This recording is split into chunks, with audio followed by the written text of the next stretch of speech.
Good morning all. मैं doctor S K. Yadav आप सभी का फिर से एक बार स्वागत करता हूं हमारे सुपर 100 प्रोग्राम के अंतर्गत। तो डियर, आज हम इस चैप्टर को खत्म करेंगे, इसको समाप्त करेंगे। जो इसके बचे हुए टॉपिक हैं उनको हम लोग आज सभी को समझेंगे। तो बेसिकली कल जो हम लोगों ने देखा था उसके अंदर मेगास्पोरेंजियम के बारे में देखा था। फिर हम लोगों ने देखा था कि एम्ब्रियो सैक का विकास किस प्रकार से होता है, क्या उसकी संरचना के अंदर चीजें पाई जाती हैं, और एक जो आपका संपूर्ण विकसित जो एक एम्ब्रियो सैक होता है एंजियोस्पर्मिक प्लांट का 7 सेल्ड एक न्यूक्लियर स्टेज, वो किस प्रकार की होती है वो भी हम लोगों ने देखी थी। फिर हम लोगों ने अलग अलग पॉलिनेशन के प्रकार देखे थे कि हमारे पास जब पॉलिनेशन होता है तो क्या क्या उसके अंदर हमें देखने को मिलता है। तो वो चीजें मैंने कल आप लोगों को बताई थी। आज हम देखेंगे इसके अंदर कि जब पॉलिनेशन हो जाता है उसके पश्चात क्या होता है। एक छोटा सा होमवर्क दिया था मैंने आप लोगों को, आशा करता हूं कि आप लोगों ने वो होमवर्क पूर्ण कर लिया होगा। अब पॉलिनेशन के पश्चात जब पॉलन ग्रेन है जब वो स्टिग्मा तक पहुंच जाएगा तो उसके आगे का भविष्य क्या होगा उसको हम लोग यहाँ पर समझेंगे। और साथ ही साथ हम ये भी देखेंगे कि पॉलिनेशन के पश्चात जब पॉलन ग्रेन उसके ऊपर जुड़ जाता है और बाद में फिर जो पॉलन ट्यूब का विकास होता है, फिर जो फर्टिलाइजेशन होता है वो कैसा होता है, और क्या इस फर्टिलाइजेशन का फीचर है जिसकी वजह से बाकी सभी पादपों से पुष्पीय पादप अलग हो जाते हैं। ठीक है, उसके बारे में समझेंगे। और बाद में हम लोग देखेंगे यहाँ पर जो हमारे पास में एक छोटा सा टॉपिक था, वो था कि जो हमारे पादप होते हैं उनके अंदर कृत्रिम रूप से किस प्रकार से कायिक जनन होता है, उसको भी हम लोग समझेंगे और अपने चैप्टर को यहाँ पर समाप्त करते हैं। तो ज्यादा देर ना करते हुए चलते हैं अपने स्मार्ट बोर्ड की तरफ और देखते हैं आज का टॉपिक। तो जो नेक्स्ट है हमारे पास वो है pollen pistil interaction. Pollen pistil interaction. तो जब एक परागकण किसी पिस्टिल के संपर्क में आता है तो क्या उनके बीच में कार्य चलते हैं, किस प्रकार का उनके मध्य इंटरेक्शन होता है, हम उसी के बारे में यहाँ पर बात करेंगे। ठीक है, तो अब हमारे पास में जितने भी इवेंट्स होंगे जो हमारे स्टिग्मा पर पोलन ग्रेन के जुड़ने से लेकर पोलन ट्यूब का ओव्यूल के अंदर एंटर करने तक मध्य में होंगे, वो सारे के सारे क्या कहलाएंगे, हमारे पोलन पिस्टल इंटरेक्शन के अंतर्गत आ जाते हैं। वह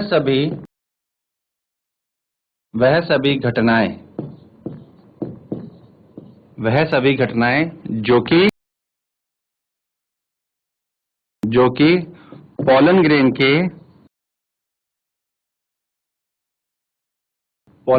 के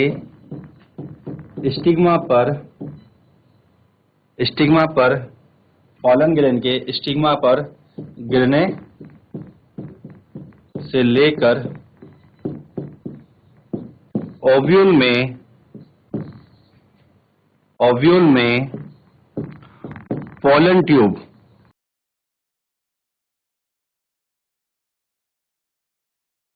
पहुंचने तक घटित होती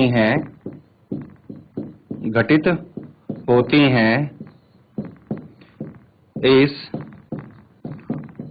पोलन पिस्टल इंटरेक्शन के अंतर्गत आती हैं।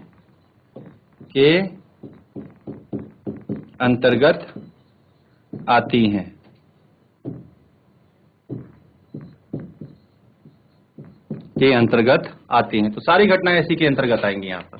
ठीक है, अब हम बात कर लेते हैं यहाँ पर क्या होता है कि देखिए एक ऐसी प्रक्रिया होगी जिसके अंदर जो स्टिग्मा है वो पहचानेगा कि पोलन ग्रेन मेरा है या नहीं है, और उसी के बाद में उसके हिसाब से उसको ट्रीट किया जाएगा। ठीक है, चलिए सबसे पहले स्टिग्मा पोलन ग्रेन को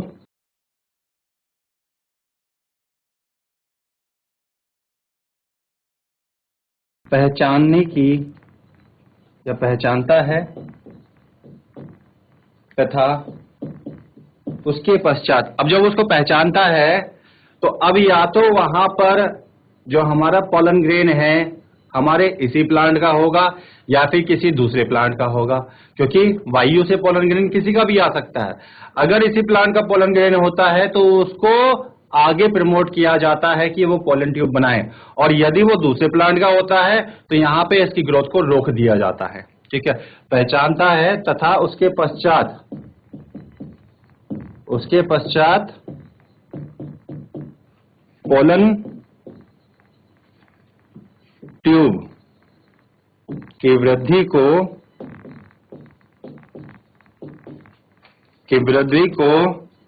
प्रमोट किया जाता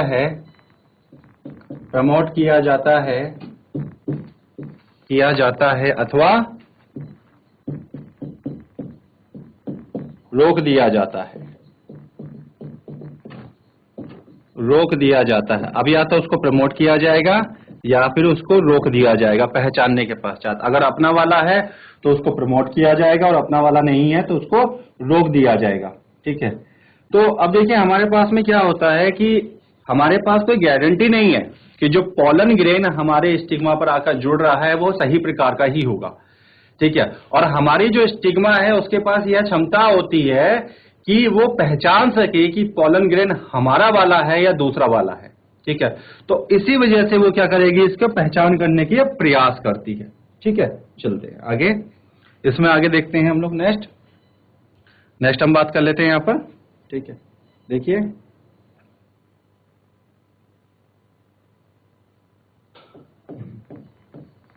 पॉलिनेशन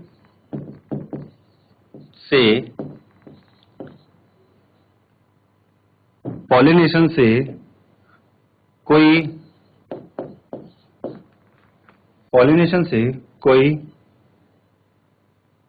गारंटी नहीं मिलती, पॉलिनेशन से कोई गारंटी नहीं मिलती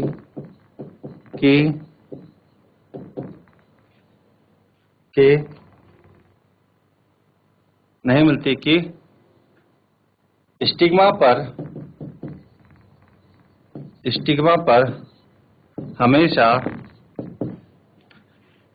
सही पोलन ग्रेन ही जुड़ेगा, सही पोलन ग्रेन ही जुड़ेगा। इसलिए तो हमारे पास में जो स्टिग्मा है उसके पास क्षमता होती है कि वो उसको रिकॉग्नाइज कर सके और उसके बाद में जो पोस्ट पॉलिनेशन इवेंट्स होते हैं उनको प्रमोट कर सके। अतः स्टिग्मा के पास क्षमता होती है कि वह सही पोलन ग्रेन को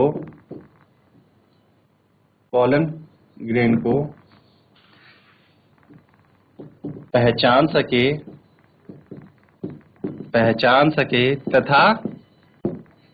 तथा पोलन ट्यूब के निर्माण को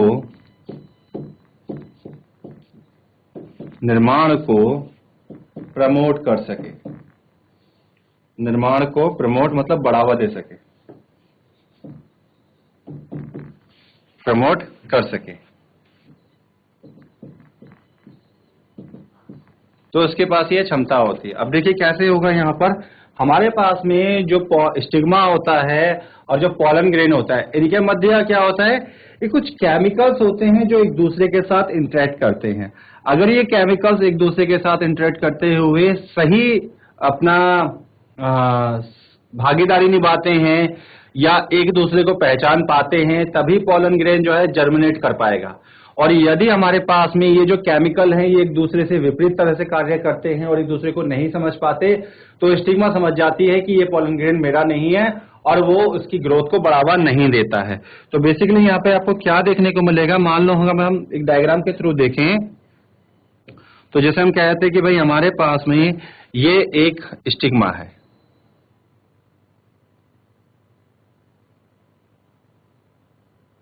थोड़ा बड़ा करके दिखाएंगे डायग्राम को ताकि हम इसको समझ पाए।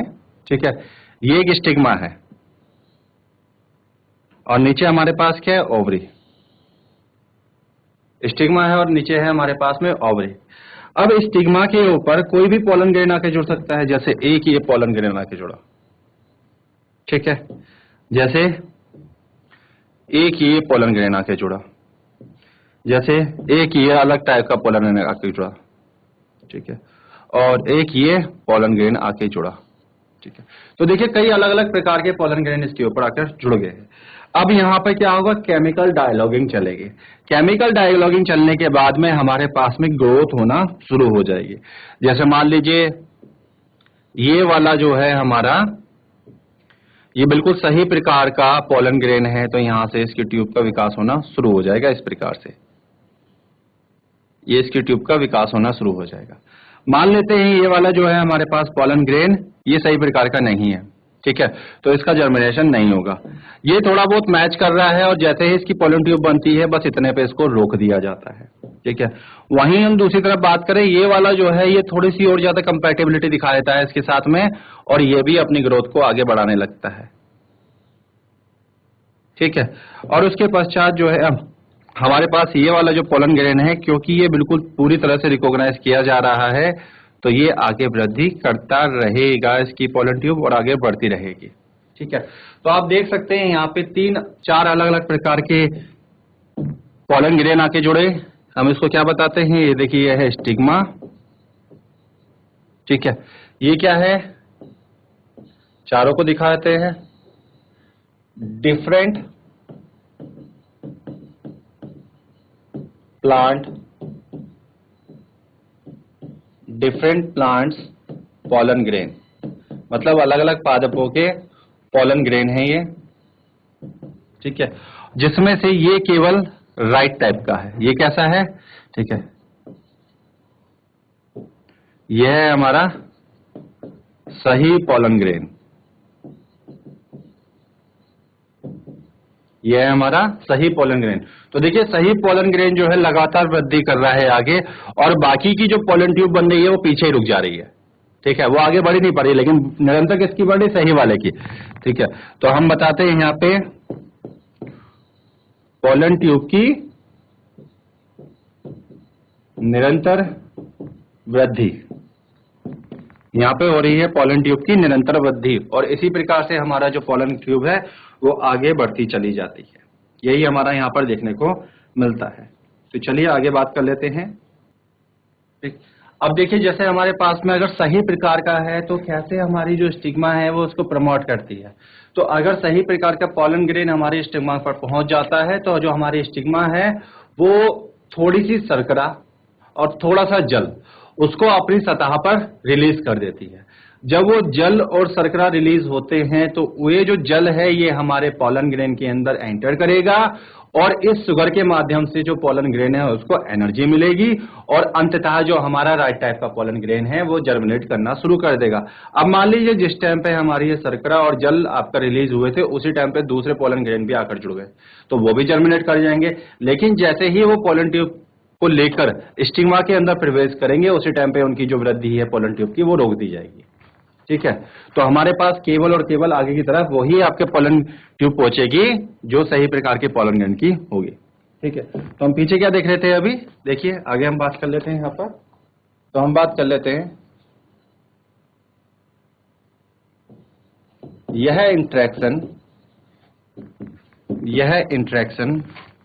इंट्रैक्शन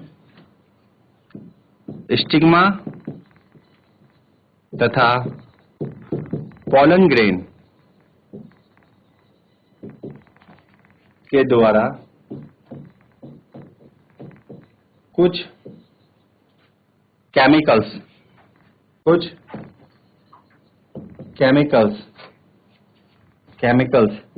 के माध्यम से होता है। तो ये जो हमारी पहचान हो रही है, ये जो रिकॉग्निशन हो रहा है, ये जो हमारे पास में स्टिग्मा है और जो पोलन ग्रेन है उनके द्वारा से कुछ रसायन स्रावित होंगे जिनके द्वारा इस चीज को पहचाना जाएगा, उस चीज को किया जाएगा। अगर राइट टाइप का हमारा पोलन ग्रेन पहुंच जाता है तो हमारी जो स्टिग्मा है उसको एक्सेप्ट करेगी और पोलन ट्यूब का निर्माण होगा। यदि राइट टाइप का पोलन ग्रेन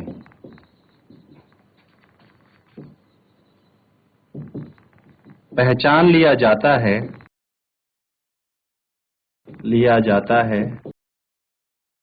तो वह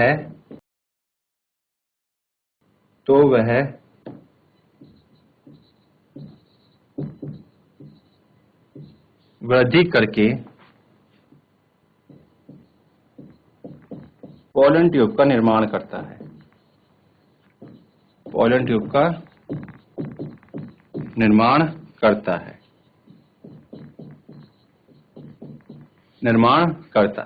तो वह पोलन ट्यूब का निर्माण करता है।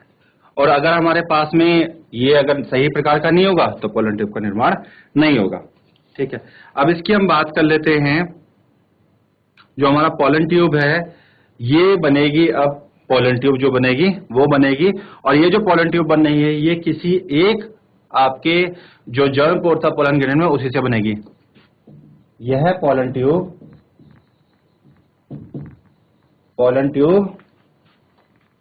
पोलन ग्रेन की किसी एक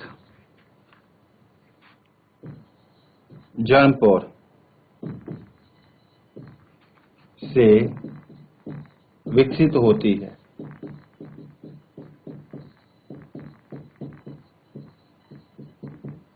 तो हमारे पास में जो पोलन ग्रेन है उसे किसी एक जर्म पोर से यह पोलन ट्यूब विकसित होगी। ठीक है, नोट करिए इसको।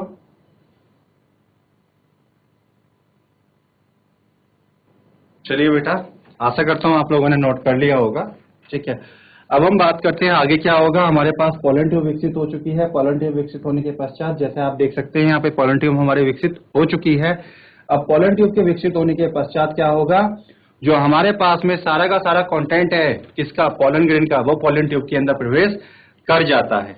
ठीक है, और उसके बाद में अगर हमारे पास में जो पोलन ग्रेन था वो 2 सेल स्टेज में था, वो 3 सेल स्टेज में पहुंचेगा, और अगर पहले से ही वो 3 सेल स्टेज के अंदर था तो खाली उसका जो कंटेंट है वो सीधे पोलन ट्यूब के अंदर प्रवेश कर जाएगा।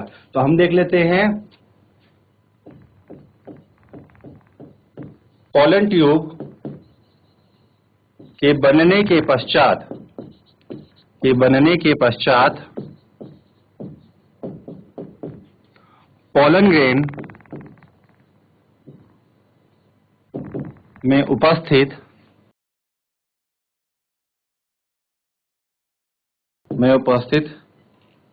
पूरा कंटेंट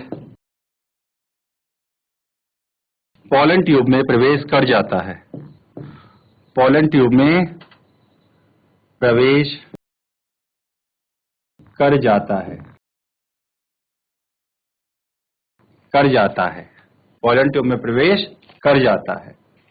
ठीक है, और मान लेते हैं कि अगर हमारे पास में जो पोलन ट्यूब है, ठीक है, इससे बनने से पहले अगर पोलन ग्रेन आपका 2 सेल स्टेज में था तो वहां पे 3 सेल स्टेज हो जाएगी, और 3 सेल स्टेज में था तो उसमें कोई परिवर्तन नहीं आएगा।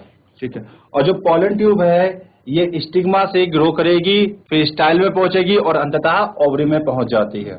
ठीक है, तो पोलन ट्यूब स्टिग्मा पर बन के धीरे धीरे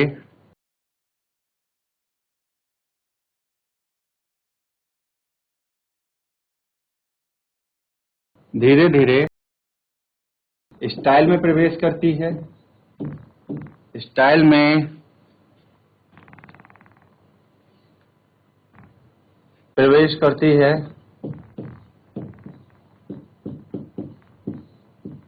तथा आगे वृद्धि करते हुए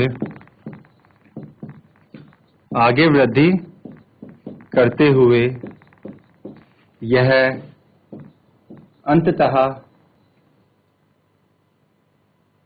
ओवरी में प्रवेश कर जाती है।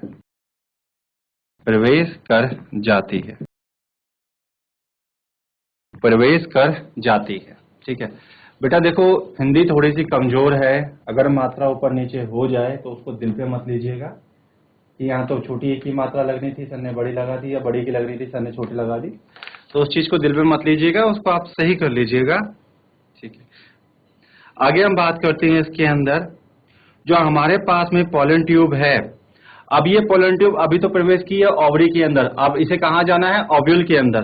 तो ये जो पोलन ट्यूब है ये हमारी माइक्रोपाइलर जो एंड था, वहां पर जो माइक्रोपाइल उपस्थित था, उस माइक्रोपाइल के रास्ते से होती हुई ओव्यूल के अंदर प्रवेश करेगी और उसके अंदर कोई भी एक सिनर्जिड कोशिका जो हमारे एम्ब्रियो सैक का हिस्सा थी वो अहम भूमिका निभाती है, जिसके माध्यम से अंततः हमारी पोलन ट्यूब हमारे एम्ब्रियो सैक में प्रवेश कर ही जाती है। ठीक है, तो हम बताते हैं इसके अंदर नेक्स्ट क्या बताते हैं, नोट करिएगा। पोलन ट्यूब माइक्रोपाइल क्या था हमारे पास में, वो छिद्र था जिसकी हम बात कर रहे हैं। ठीक है, माइक्रोपाइल के द्वारा ओव्यूल में प्रवेश करती है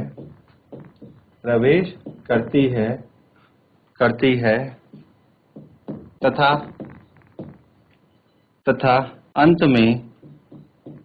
अंत में किसी एक सिनर्जिड की सहायता से यह एम्ब्रियो सैक में प्रवेश कर जाती है। एम्ब्रियो सैक में प्रवेश कर जाती है। ठीक है, तो इस प्रकार से हमारा होता है पोलन पिस्टल इंटरेक्शन। अब देखिए, जैसे मैंने आपको बताया कि ये एम्ब्रियो सैक में प्रवेश कर जाती है, ये किस प्रकार से करेगी अभी मैं आपको दिखा देता हूं। तो ये आपने नोट कर लिया, यदि हाँ तो हाथ खड़ा करके बताइए। ठीक है, आगे बढ़ते हैं इसके अंदर। तो किस प्रकार से ये कार्य हो रहा है उसको समझिए। जैसे मान लेते हैं कि मेरे पास में, ध्यान से देखिएगा,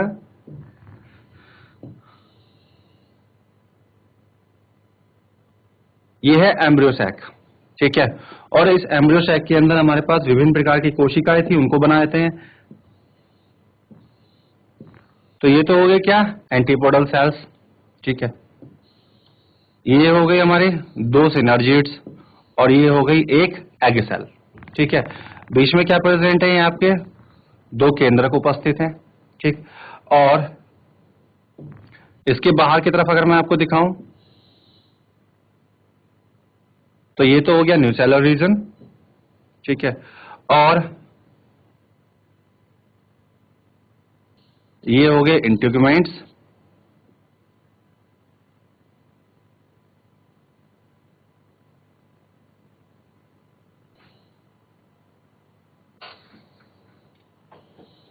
इस तरह से। ठीक है, तो ये क्या है, हमारा ओव्यूल देखने को मिलता है हमें इस प्रकार से हमारा ओव्यूल होता है। ठीक, अब जो पोलन ग्रेन की जो ट्यूब जर्मिनेट हुई है वो ट्यूब कैसे चलेगी। ठीक है, अब जो पोलन ट्यूब है, मान लेते हैं कि पोलन ट्यूब हमारी अब ऊपर से आ रही है इस प्रकार से। देखिए, ऊपर से पोलन ट्यूब आ रही है ऐसे, तो कहां प्रवेश किया पहले उसने, यहां पर। ठीक है, ये पहुंची है माइक्रोपाइल में, माइक्रोपाइल से पहुंची कहां, न्यूसेलस के अंदर, न्यूसेलस से कहां पहुंची हमारे, ये एक सिनर्जिड के अंदर। ठीक है, और इस प्रकार से यह यहाँ पर प्रवेश कर जाती है। तो इसी प्रकार से हमारे यहाँ पर पोलन ट्यूब प्रवेश करती है। ठीक है, ओव्यूल के अंदर। बाकी इनके केंद्रक बनाए थे जैसे छोटे छोटे।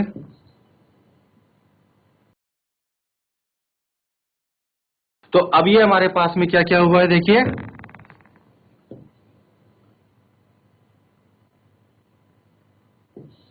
ये क्या है, ये है बेटा पोलन ट्यूब, ये है पोलन ट्यूब। ये क्या है, ये होता है माइक्रोपाइल, ये है हमारा माइक्रोपाइल। ये छिद्र जो है ये क्या है? ये है सिनर्जिड, जिससे हमारी ये प्रवेश की है इसके अंदर। ठीक, ये क्या है? Egg cell. और ये हमारे पास जो पूर्ण संरचना है ये वाले, ये क्या है? यह है हमारा एम्ब्रियो सेल। यह है हमारा एम्ब्रियो सेल। तो कुछ इस प्रकार से हमारा यह इसके अंदर प्रवेश करती है। ठीक है, चलिए चलिए बेटा, आपने बना लिया इसको? यदि हाँ तो हाथ खड़ा करके बताइए। ठीक है, चलिए आगे बढ़ते हैं इसमें। अब यहाँ पे हमारे पास में कार्य क्या हो रहा था, ये मैंने आपको बता दिया है कि इसका इंटरेक्शन होता है और यहाँ पे प्रवेश कर जाती है। अब इसके बाद में डियर हमारे पास में आता है फर्टिलाइजेशन। अब फर्टिलाइजेशन कैसा होता है? अब जरा ध्यान से सुनना फर्टिलाइजेशन को, क्योंकि जो हमारे पास में एंजियोस्पर्मिक प्लांट है इनके अंदर जो फर्टिलाइजेशन होता है उसको हम नाम देते हैं डबल फर्टिलाइजेशन। क्या कहलाता है वो? Double fertilization. अब डबल फर्टिलाइजेशन क्यों कहलाता है? देखिए, मैंने पहले भी बताया था कि जब पोलन ग्रेन ट्रांसफर होता है तो हो सकता है उसमें 2 कोशिकाएं हो या हो सकता है 3 कोशिकाएं हो। ठीक है, अगर 2 कोशिकाएं हैं तो अंततः जो है 3 कोशिकाएं बन जाएंगी, और अगर 3 कोशिकाएं हैं तो तीनों ही कोशिकाएं उपस्थित रहेंगी। अब ये जो 3 कोशिकाएं अंततः बन रही हैं या फिर पहले से उपस्थित हैं, जिसमें से एक होती है वेजिटेटिव सेल, वह वेजिटेटिव सेल क्या बनाएगी? Pollen tube. वो वेजिटेटिव सेल बनाएगी पोलन ट्यूब। वहीं जो हमारे पास 2 सेल बची हैं जनरेटिव सेल, ये जनरेटिव सेल अपने आप में मेल गैमेट होती हैं। तो हमारे पास में अभी मेल गैमेट कितने हो गए? 2। ठीक है, अब जब हमारे सिनर्जिड से यह है पोलन ट्यूब, ये वाली जो पोलन ट्यूब है जब सिनर्जिड की सहायता से यहां पर प्रवेश करती है तो ये इस किनारे से, ये वाला जो पार्ट है ना इसका, इस पार्ट से ये फट जाएगी, पोलन ट्यूब यहाँ पे फट जाएगी। और जो इसके अंदर 2 सेल उपस्थित थी, कौन सी? जर्मिनल सेल या जनरेटिव सेल जो इसमें उपस्थित थी, जो कि मेल गैमेट की बातें कार्य करती हैं, वो दोनों रिलीज हो जाएंगे। अब ये जो सेल है इसमें से एक सेल तो फ्यूज करेगी इसके साथ। किसके साथ? जो मैंने दिखाया अभी आपको, एग सेल, इसके साथ फ्यूज करेगी। वहीं जो हमारे पास में दूसरी सेल होगी वो फ्यूज करेगी इनके साथ। ठीक है, तो यहां पर जो फ्यूजन हो रहा है वो तो हो गया सिनगैमी। एग के साथ में जो फ्यूजन होगा वो हो जाएगा सिनगैमी, जैसा कि हम लोग बताते हैं, ये हो जाएगा फर्टिलाइजेशन। अब जो इस वाले के साथ में फ्यूज करेंगे तो यहाँ पे क्या है? ऑलरेडी 2 केंद्रक है। आप देख सकते हैं यहाँ पे 2 केंद्रक हमारे पास उपस्थित हैं। ये 2 केंद्रक और एक हमारी एग सेल, 2 केंद्रक हमारे पास उपस्थित रहेंगे और साथ ही साथ एक हो जाएगी हमारी जनरेटिव सेल या फिर मेल गैमेट। तो वो जो जनरेटिव सेल के पास एक केंद्रक उपस्थित रहेगा, 2 केंद्रक यहाँ पर हैं, तो 3 केंद्रक एक साथ फ्यूज होंगे, उसको नाम देंगे ट्रिपल फ्यूजन। तो हमारे पास में जो अवस्था कहलाएगी, फर्टिलाइजेशन यहाँ पर भी होगा, क्योंकि फीमेल के पास में जो केंद्रक है उनके साथ में मेल की जो सेल है वो फ्यूज हो रही है। तो फर्टिलाइजेशन ये भी है और फर्टिलाइजेशन ये भी है। तो क्या हो गया? ये डबल फर्टिलाइजेशन। पहली चीज। ट्रिपल फ्यूजन क्यों नाम देते हैं इसको? क्योंकि 2 केंद्रक ये हो गए इस सेल के और एक हो गया आपकी जनरेटिव सेल, तो यहाँ पे 3 केंद्रक आपस में फ्यूज हो जाएंगे, तो इसलिए हम इसको ट्रिपल फ्यूजन कहते हैं। तो double fertilization and triple fusion is unique feature of angiospermic plant. इसके अलावा ये किसी में नहीं पाया जाता। ठीक है, तो ये जो मैंने आपको बताई ये कहानी, अभी मैं इसको पॉइंट में बता देता हूं। तो जो नेक्स्ट टॉपिक होने वाला है वो होगा double fertilization and triple fusion. तो डबल फर्टिलाइजेशन कैसे? क्योंकि एक मेल गैमेट फ्यूज करेगा एग के साथ में, एक मेल गैमेट फ्यूज करेगा आपकी पोलन न्यूक्लियस के साथ में, तो हो गया ये डबल फर्टिलाइजेशन। ट्रिपल फ्यूजन कैसे? क्योंकि 2 हमारे पोलन न्यूक्लियर और एक मेल गैमेट, इनका न्यूक्लियस आपस में फ्यूज करता है, 3 न्यूक्लियस एक साथ फ्यूज करते हैं, इसलिए बोलते हैं ट्रिपल फ्यूजन। तो नेक्स्ट हम देखेंगे यहाँ पर double fertilization and triple fusion. Double fertilization and triple fusion. Triple fusion, तो हमारे पास में डबल फर्टिलाइजेशन होगा और ट्रिपल फ्यूजन होगा। तो double fertilization and triple fusion ये हमारे पास में देखने को मिलेगा। तो इसी को बोलते हैं हम दोहरा निषेचन तथा, ठीक है, ट्रिपल फ्यूजन। तो यहां पर क्या क्या चीजें हमें देखने को मिलेंगी और क्या क्या बनेंगी हमारे उससे, उसको हम समझेंगे। ठीक है, तो देख लेते हैं इसको।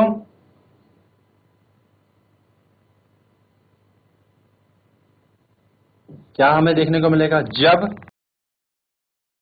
पोलन ग्रेन, जब पोलन ग्रेन स्टिग्मा पर गिरता है, उसके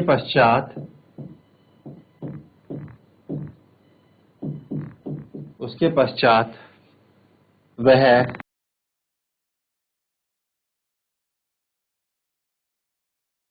जर्मिनेशन करके पोलन ट्यूब का निर्माण करता है। पोलन ट्यूब का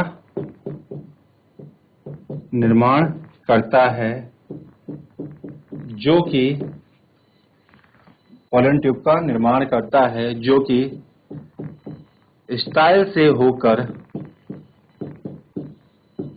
ओवरी तथा अंत में ओव्यूल में प्रवेश करती है। ओव्यूल में प्रवेश करती है। तो अंत में कहां प्रवेश करेंगी? ओव्यूल में। अब इसके बाद क्या होगा? जो हमारी ओवरी के अंदर उपस्थित ओव्यूल में पोलन ट्यूब प्रवेश कर जाती है, तो ये पोलन ट्यूब किसके माध्यम से प्रवेश कर रही थी? जैसा कि आप पीछे देख सकते हैं, यहाँ पर इसके माध्यम से किया है, सिनर्जिड के माध्यम से। तो यहाँ पे ये सिनर्जिड के माध्यम से प्रवेश कर रही है। तो ये सिनर्जिड के माध्यम से, जिसके माध्यम से ये प्रवेश कर रही है, उसी सिनर्जिड के अंदर ये बस्ट हो जाएगी, फटे जाएगी और वहां पे 2 मेल गैमेट को रिलीज कर देगी। तो हम क्या बताते हैं नेक्स्ट? ठीक है,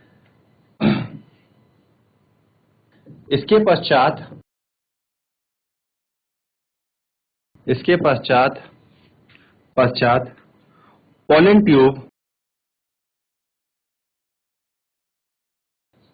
पोलन ट्यूब किसी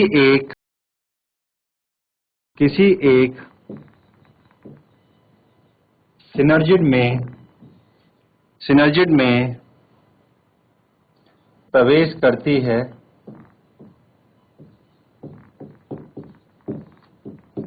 है तथा अपने 2 मेल गैमेट्स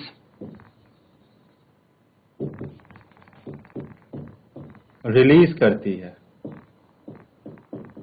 अपने 2 मेल गैमेट रिलीज करती है। अब यहाँ पे ये प्रवेश कर रही है और 2 मेल गैमेट को रिलीज करती है।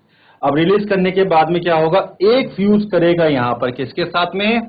ठीक है, एग के साथ में, और दूसरा फ्यूज करेगा हमारे किसके साथ में? दूसरा फ्यूज करता है यहाँ पर हमारे पास में जो पोलन न्यूक्लियाई है उनके साथ में। ठीक है, तो आप इसको नोट करिएगा, फिर मैं आपको फ्लो चार्ट के माध्यम से समझाऊंगा। नोट कर लीजिए इसको, फिर मैं आपको फ्लो चार्ट के माध्यम से समझाता हूं। नोट कर लिया आप लोगों ने? हाँ, तो हाथ खड़ा करिए। ठीक है, चलिए अब हम इसके आगे बात कर लेते हैं क्या होगा यहाँ पे। अब हमारे पास में क्या है, देखिए 2 मेल गैमेट है, 2 मेल गैमेट्स है यहाँ पे ना। ठीक है, मतलब 2 नर युग्मक हैं। अब ये किस तरह से काम करेंगे देखिए, इसको समझिएगा। जो एक है, एक मेल गैमेट यहां पर है, 1 मेल गैमेट, और दूसरा एक गैमेट यहां पर है, 1 मेल गैमेट। तो 2 गैमेट हो गए हमारे पास, एक उधर है और एक उधर है। अब ये क्या करेंगे? जो पहला वाला मेल गैमेट है ये फ्यूज करेगा किसके साथ में? ये फ्यूज करता है हमारे एग के साथ में और बनाता है जाइगोट। तो पहला फर्टिलाइजेशन फ्यूज्ड विद, या हिंदी में लिख देता हूं, ठीक है, हम बताते हैं। यह एग सेल के साथ फ्यूज होता है तथा जाइगोट बनाता है।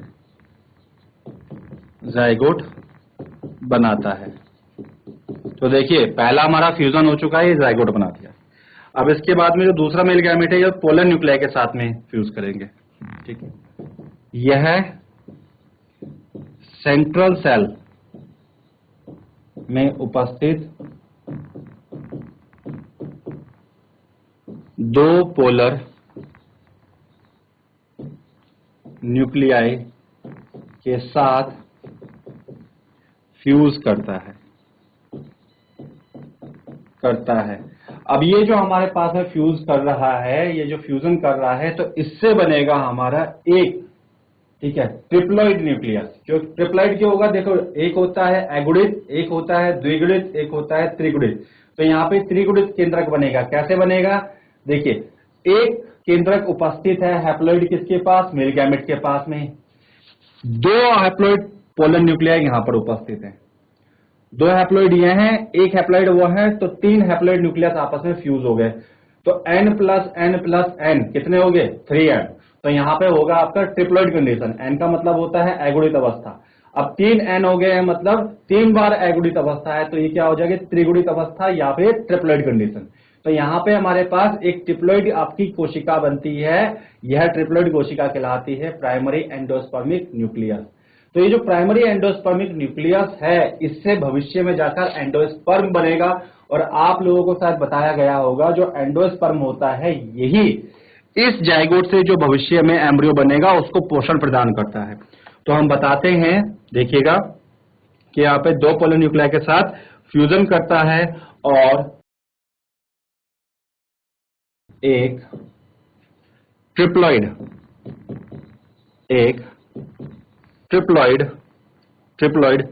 Primary endospermic nucleus.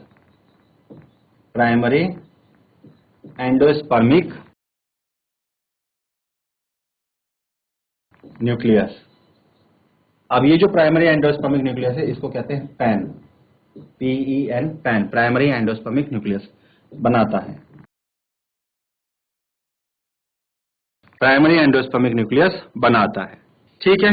अब देखिए यहां पर क्या हो रहा है, ये हो जाएगा सिनगैमी, ये हो गई सिनगैमी, ये क्या हो गया, ट्रिपल फ्यूजन।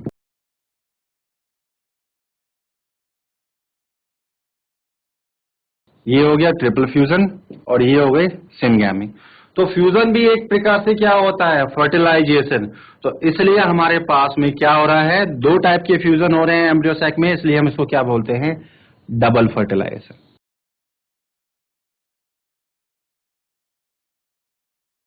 यही घटना क्या कहलाएगी,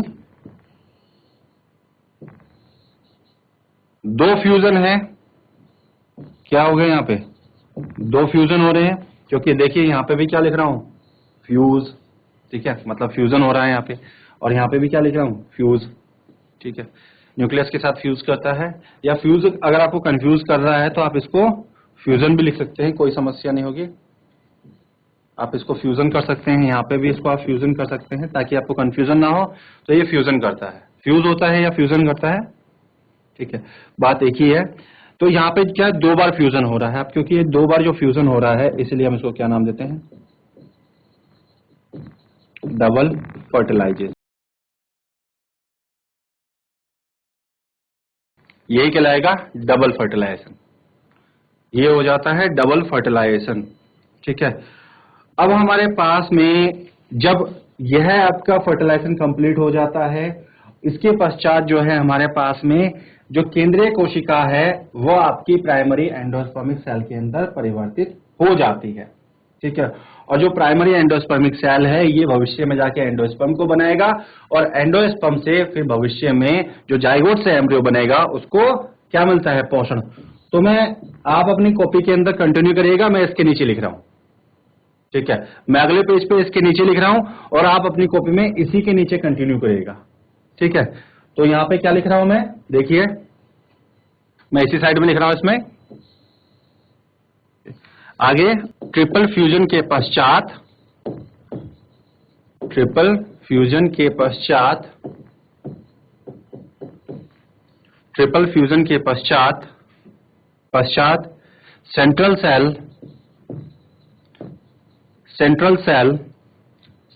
सेल प्राइमरी एंडोस्पर्मिक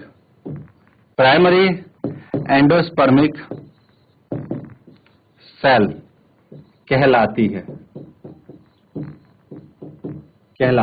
तो ट्रिपल फ्यूजन के पश्चात ये क्या कहलाएगी, प्राइमरी एंडोस्पर्मिक सेल।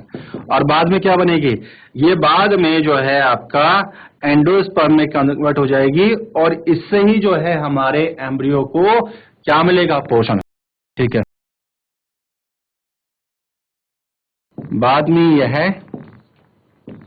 एंडोस्पर्म बनाती है, एंडोस्पर्म बनाती है जो फ्यूचर में एम्ब्रियो को पोषण प्रदान करेगी, पोषण प्रदान करेगा। तो ये भविष्य में क्या करेगा, इसको पोषण प्रदान करेगा। वहीं दूसरी तरफ इस वाले केस की बात कर लेते, इसके नीचे भी आप ऐसे कर लीजिएगा, इसके नीचे ये क्या हो रहा है, ठीक है, इसके नीचे हम बात कर लेते हैं, यहां पर क्या होगा, ठीक है, जाइगोट में विकास एंडोस्पर्म बनने के पश्चात होता है, एंडोस्पर्म बनने के पश्चात होता है जिससे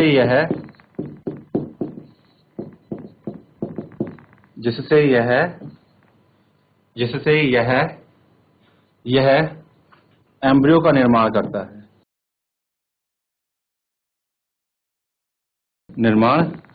है, एम्ब्रियो मतलब भ्रूण। तो पहला हमारा एंडोस्पर्म बनेगा, उसके पश्चात ही जाइगोट से क्या होगा, हमारा एम्ब्रियो का निर्माण होगा। आगे बताते हैं, तो प्रारंभ में जो हमारे पास में मोनोकोट प्लांट है, मतलब एक बीजपत्री पादप और दो बीजपत्री पादप, तो एक बीजपत्री पादप तथा द्विबीजपत्री पादप के अंदर प्रारंभ में एम्ब्रियो एक जैसा होता है, लेकिन बाद में भिन्न भिन्न हो जाता है। हम बताते हैं, प्रारंभ में एक बीज पत्री पादप तथा द्विबीज पत्री पादप में एम्ब्रियो एक समान विकास करता है जो बाद में भिन्न भिन्न रूप बनाते हैं, तो प्रारंभ में एक जैसे रूप बनाएंगे और बाद में दो अलग अलग रूप में कन्वर्ट हो जाएंगे। बाद में हमारा जो आपका मोनोकोट का जो एम्ब्रियो है वो अलग हो जाता है और जो डाइकोट का एम्ब्रियो है वो अलग हो जाता है। तो अब आपने कुछ नहीं करना है, ठीक है, आपके पास में एक छोटा सा होमवर्क होगा जिसके अंदर आप ये देखेंगे कि डाइकोट एम्ब्रियो कैसा होता है और मोनोकोट एम्ब्रियो कैसा होता है। ठीक है, एनसीईआरटी में जो दिया हुआ है बस इसी को देखेंगे आप, इसमें कुछ नहीं देखेंगे। और यहां पर हमारे पास में आगे क्या होगा उसको मैं थोड़ा सा आपको और बता देता हूं। ये आप लोगों ने नोट कर लिया, यदि हाँ तो हाथ खड़ा करिए, ठीक है। चलिए अब हम बात कर लेते हैं यहाँ पे क्या होता है। देखिए हमारे पास में क्या होता है, एम्ब्रियो बनने के पश्चात पहले हुआ फर्टिलाइजेशन, ध्यान से देखिएगा, फर्टिलाइजेशन हुआ, ठीक है, यहां क्या हुए, जाइगोट बना, ठीक है, और पैन बना, पैन मतलब प्राइमरी एंडोस्पर्मिक न्यूक्लियस। अब क्या हुआ, जाइगोट से बना एम्ब्रियो, इससे बना एंडोस्पर्म, जाइगोट से बना एम्ब्रियो और इससे बना एंडोस्पर्म। अब इसके पश्चात क्या होता है, जो ओव्यूल है, किसके पश्चात ओव्यूल के अंदर क्रिया होगी, फर्टिलाइजेशन के पश्चात। तो यहां पे हम इसको बता देते हैं ऐसे, और इसके बाद इसको ऐसे कर देते हैं। जो ओव्यूल है, ओव्यूल बनाएगा सीड, ओव्यूल क्या बनाएगा, सीड मतलब बीज, ठीक है। और जो ओवरी है, अंडाशय था ना, ओवरी, जो ओवरी है, ये ओवरी क्या करती है, इसकी होती है ओवरी भित्ति, ओवरी की क्या होती है, भित्ति, ओवरी के पास है ओवरी भित्ति, और ये जो ओवरी भित्ति है, ठीक है, ये बनाएगी फल भित्ति, ये बनाएगी फल भित्ति, और अंत में क्या हो गया, मतलब ओवरी जो है किस में कन्वर्ट हो रही है, ओवरी कन्वर्ट हो रही है फ्रूट में। ओवरी से क्या बनना है, फ्रूट। तो अंत में हमारे पास में ये आपके पास एक संरचना बन के आ जाएगी फ्रूट। फ्रूट के अंदर क्या उपस्थित है, फ्रूट क्या है, देखिए मैं आपको बताऊं, फ्रूट है आपका ओवरी। फ्रूट क्या है, ओवरी। और जो फल भित्ति है वो किससे बनी है, ओवरी की भित्ति से। जो ओव्यूल है, ओव्यूल से क्या बना है, सीड। और ओव्यूल के अंदर हमारे पास जो जाइगोट बना उससे बनेगा एम्ब्रियो, जो पैन बना उससे बनेगा एंडोस्पर्म।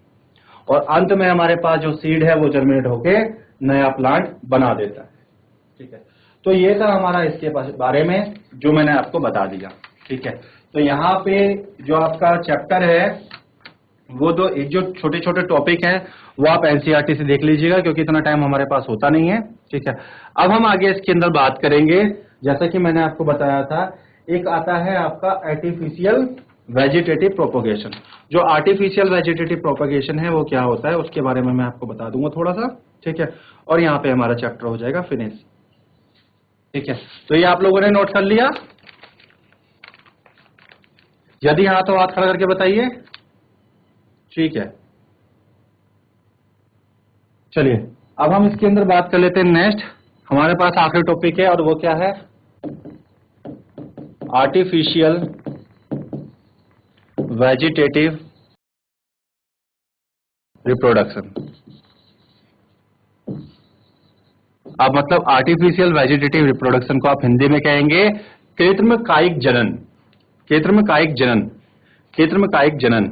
ठीक है, तो अब इसके अंदर क्या क्या हमारे पास मेथड होते हैं मैं आपको बता देता हूं। देखिए यहाँ पे कुल मिला के हमारे पास में 4 मेथड होते हैं। ठीक है, यहाँ पे क्या होते हैं, अगर मैं आपसे कहूं वेजिटेटिव रिप्रोडक्शन की बात करें, यहाँ पे हमारे पास क्या चल रहा है अभी, आर्टिफिशियल वेजिटेटिव रिप्रोडक्शन। तो मैं ऐसे ही समझा देता हूं इसको। हमारे पास क्या है, यहाँ पर 4 मेथड है।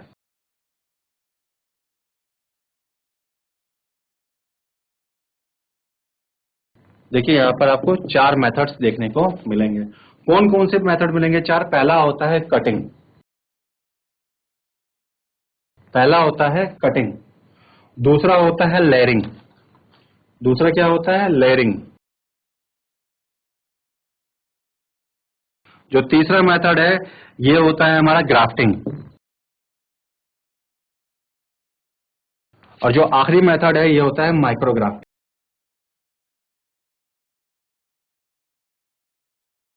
आखिरी मेथड होता है माइक्रोग्राफ्टिंग। जो कटिंग होता है इसमें क्या रहता है, छोटे छोटे पार्ट तो काट लिए जाते हैं और उनको बो दिया जाता है भूमि के अंदर सीधे। ठीक है, इसमें क्या करते हैं, छोटे छोटे पार्ट काट कर भूमि में बो देते हैं। तो इसमें छोटे छोटे पार्ट जो है उनको काटकर भूमि में बो देंगे। अब इसमें क्या होगा, पहला क्या हो जाता है, जैसे हमारे पास में एक example leaf cutting. Leaf cutting में जैसे मैंने आपको बताया ब्रायोफाइलम, उसके अंदर ऐसा हो जाता है। ठीक है, दूसरा होता है इसमें रूट कटिंग, हम जड़ को भी काट के बो सकते हैं। ठीक है, और तीसरा मेथड आ जाता है यहाँ पर आपका स्टेम कटिंग, हम तने को काट कर भी कर सकते हैं। ठीक है, तो जैसे तने को काट के आपको देखते हैं ना इसके अंदर जो हमारे पास में, जैसे आप लोगों ने देखा होगा गन्ना हम बोते हैं तो वो भी तने को काट के बोते हैं। ठीक है, जैसे जो रोज का प्लांट होता है उसकी कलम काट के लगाते हैं ना, तो वो भी हमारे पास में इसी का एग्जाम्पल हो जाता है। अब हम बात करते हैं लेयरिंग का। तो लेयरिंग में क्या करते हैं, ठीक है, हम बात करते हैं लेयरिंग का। तो लेयरिंग में क्या करते हैं, इसमें ठीक है पादप के भाग को पादप के भाग को पादप के साथ जुड़ा रखते हैं तथा उसे भूमि में दबा देते हैं।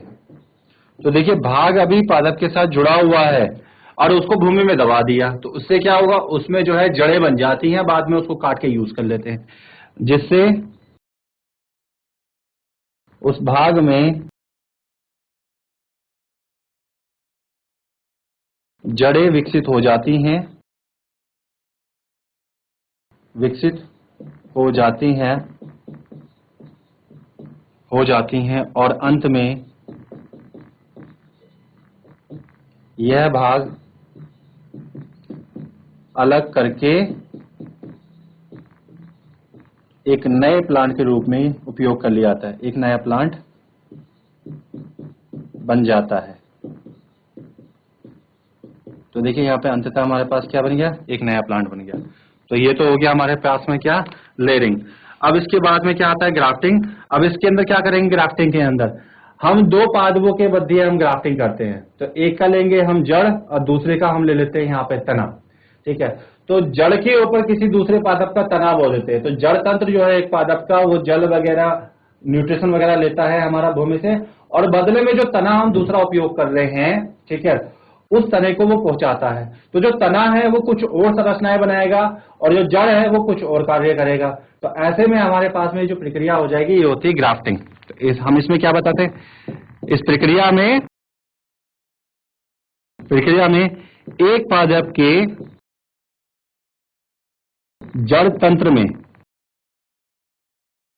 में दूसरे पादप का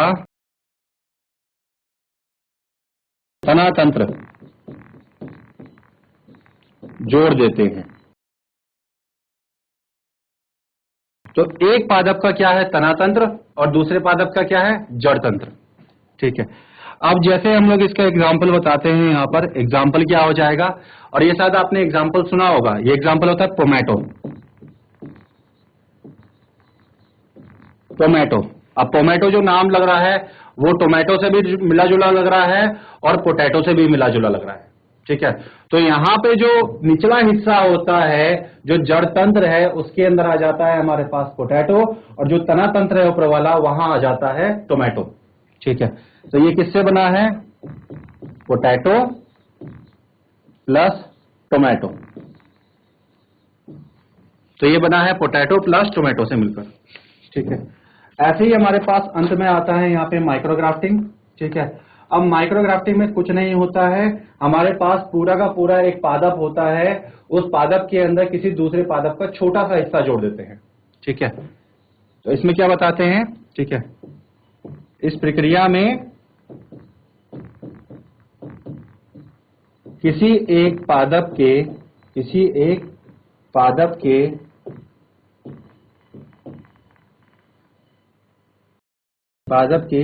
किसी भी भाग में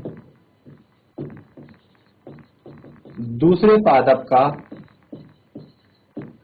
एक छोटा तने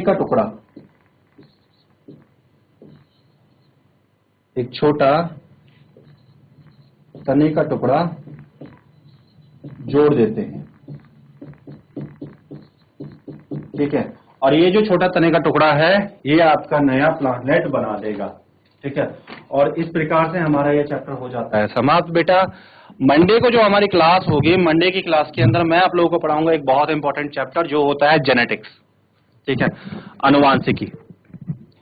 अनुवांशिकी के बारे में हम लोग मंडे को बात करेंगे। अनुवांशिकी वाले चैप्टर को हम लोग मंडे में देखेंगे, ठीक है। तो बेटा आज का लेक्चर हम लोग करेंगे यहीं पर समाप्त। आशा करता हूं कि आप लोगों को समझ में आया होगा, ठीक है। आपके अगर कोई प्रश्न है तो आप लोग हमसे पूछ सकते हैं, और उसको जो है आप चैट के माध्यम से पूछ सकते हैं या फिर आप डायरेक्टली संपर्क करके पूछ सकते हैं। क्योंकि आज समय नहीं बचा है हमारे पास में, तो हम अपना लेक्चर यहीं पर समाप्त करेंगे। मंडे को फिर से हम लोग एक बार मिलेंगे, और मंडे के अंदर आप लोग चाहे तो मुझसे डायरेक्ट कॉन्टेक्ट कर सकते हैं अपने इस चैप्टर के रिगार्डिंग, अगर कोई क्वेश्चन हो तो उसके लिए, ठीक है। तो मैं पहले ही बता रहा हूं कि मंडे को हम लोग यहाँ पे शुरू करेंगे जेनेटिक्स। तब तक के लिए आप सभी को goodbye, all the best, पढ़ते रहिए, स्वस्थ रहिए।